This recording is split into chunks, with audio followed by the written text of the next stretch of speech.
When you feel like you have finished your final cut, and right here, this is my edited project. I worked on the audio, I've worked on the color correction.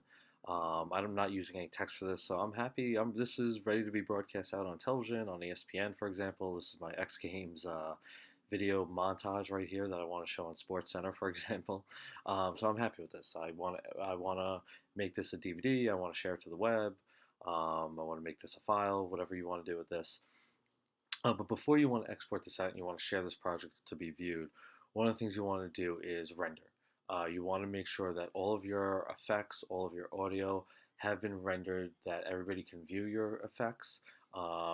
Nothing will be offline when somebody were to view this. So you really want to make sure that all of your rendering files, and rendering files again are if you put, for example, dissolve in the beginning or the end, that you have rendered all of the functions. That those rendering files, that effect has become itself a file type.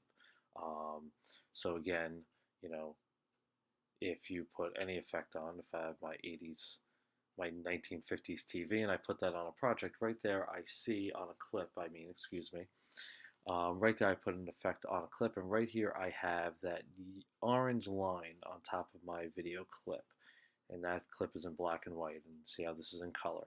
So maybe I want a couple of clips before I'm done exporting this project out. I put a couple of clips in black and white.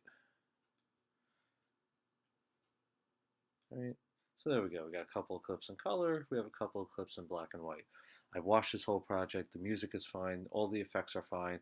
But I have these these orange lines on top of my video. If I were to just share it, necessarily when I export this out, if someone were to view this project, they might not see this black and white clip because I did not render my project. So you need to render before you export. It's very important. That's the first thing you should do.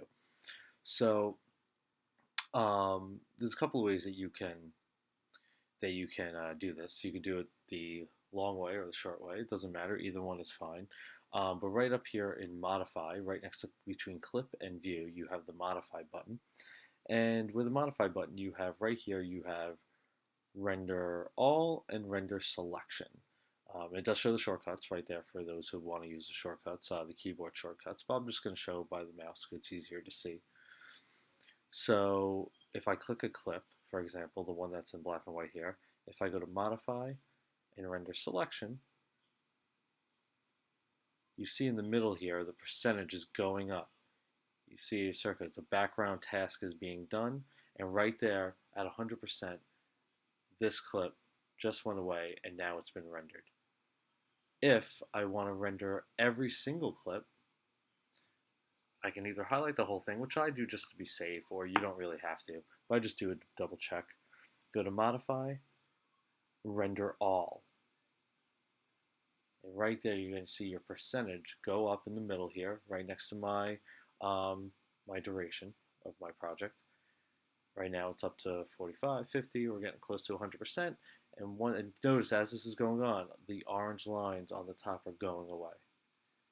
All right.